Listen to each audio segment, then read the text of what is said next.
Russian forces have sustained heavy losses after Ukraine's military prevented the opposition from crossing the strategic Siversky Donets River in the Donbass region. Local officials say the failed crossing demonstrates the pressure Moscow's commanders are under to make progress in eastern Ukraine. However, towns like Bilohorivka are still under threat from Russian troops concentrated in the Donetsk and Luhansk regions.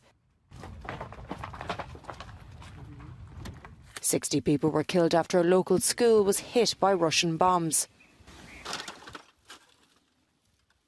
Meanwhile, Kyiv is still trying to release Ukrainian troops from the besieged Azovstal steel plant.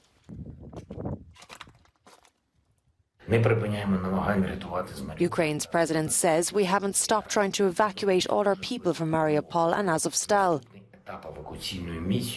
Very difficult talks on evacuating heavily wounded medics are ongoing. We're talking about a large number of people. Of course, we're doing everything to evacuate everyone. We have included the most influential mediators in these talks. According to Zelensky, Ukraine's military have also made gains in the northeastern city of Kharkiv and have pushed Vladimir Putin's soldiers back towards the border. Ukrainian soldiers say they have reclaimed several villages north of the city and that Kharkiv is now out of range of Russian artillery. The war in Ukraine is driving the price of sunflower oil to record highs. Russia and Ukraine produce some 80% of the world's supply. But fresh demand for the flour has pushed French farmers to grow the now profitable crop. This farmer says we made the decision in March on account of the war in Ukraine and the explosion in sunflower prices. I grew sunflowers 20 to 25 years ago. We stopped the crop because of pests and pigeons, because we had to reseed it. It caused problems. With prices at 300, 350 euros, it was a crop that was not very profitable, so it was better to grow corn, wheat or rapeseed, and we left it aside for a bit. If the crisis is prolonged, experts say other farmers will follow suit. While panic buying has led to empty shelves, this new wave of production could help to replenish supplies on the local market. The victim was thrown 3 meters by an explosion, has several wounds, including one on her forehead, and is unconscious. But this isn't a victim of war. These Ukrainian nurses are practicing on a dummy in the calm of the European Institute of Health Training in Metz, France.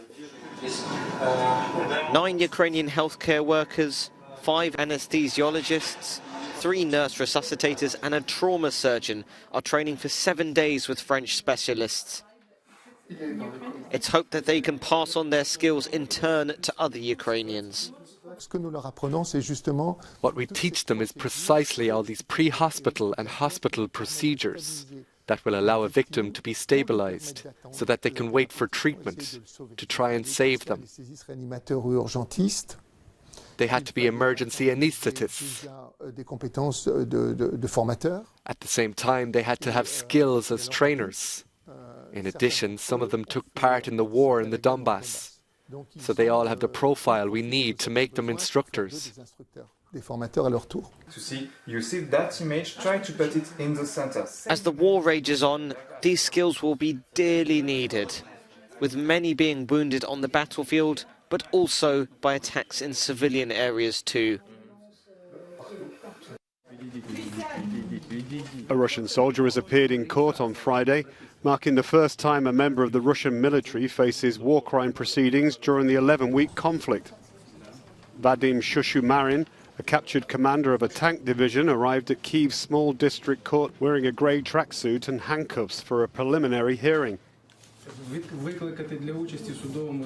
is alleged that Shushumarin had been fighting in the Sumy region in northeast Ukraine when he shot a 62-year-old Ukrainian man in the head through an open car window in the northeastern village of Chupahivka during the war's first week. The crime is said to have happened a few meters from the victim's house and was committed using an AK-74 rifle. The victim's name has not been made public. The trial is important to Kyiv and comes as the number of crimes registered by Ukraine's general prosecutor surpassed 11,000. And UNICEF reported at least 100 children had been killed in the war in April alone. A date for the trial has been set for the 18th of May.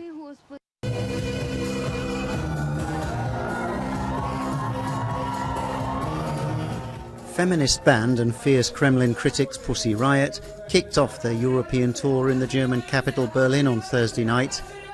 The four are as well known for their activism as their music, and their performance at the Funkhaus was as much art protest as entertainment.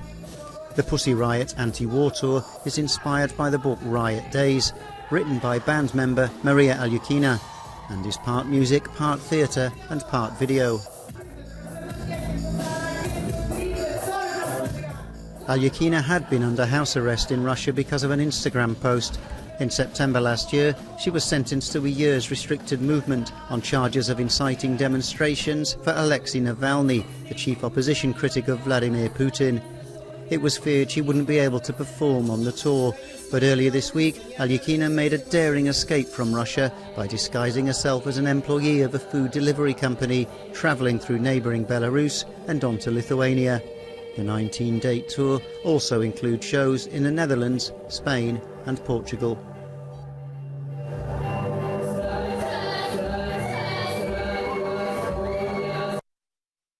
Another volatile week has shook the cryptocurrency world.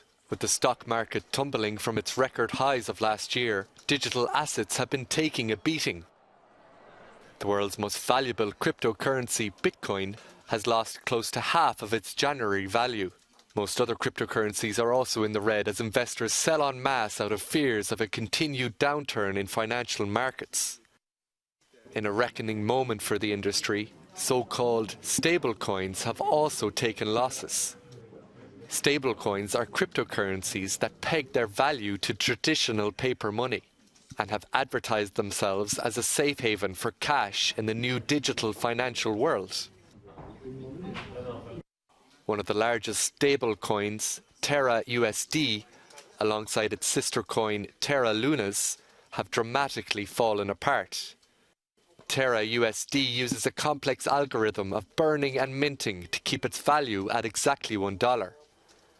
But after this week's mass sell-off, the digital currency became unpegged and dropped below $1 per coin. With a flaw in the system exposed, investors have fled from the project, crashing its price. Terra's collapse is a warning to digital investors about the perils of cryptocurrency trading. Eurovision Song Contest fever is sweeping across Turin 24 hours ahead of the final. The Italian city is hosting this year's glamour-packed event that welcomes all of the artists, and despite their busy final preparations, it's still possible to find some of them relaxing. Here in Italy, Torino, Eurovision 2022. Hey ho, let's go, folklore and rock and roll. Join the train, be our guest. Chisinau, Bucharest. Și Torino! Che figata! Rosa Lynn, the young singer representing Armenia at the competition, was successful in her effort to gain a place in the finals.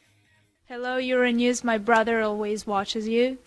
Being the youngest, one of the youngest, in Eurovision means a lot to me because I realized that, my dream came true much earlier than I expected. Snapping 1, 2, where are you? You're still in my heart. In front of the Palazzo Madama in the heart of Turin, in contrast to the razzmatazz of Eurovision, some classical music could be heard. Performed by the Youth Symphony Orchestra of Ukraine.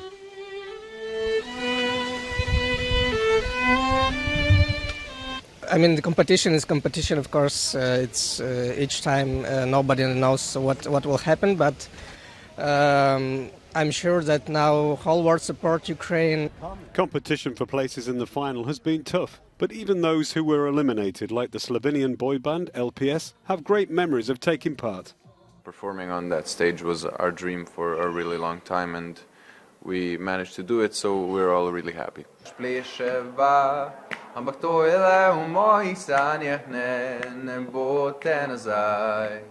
Hi, Euronews from Turin.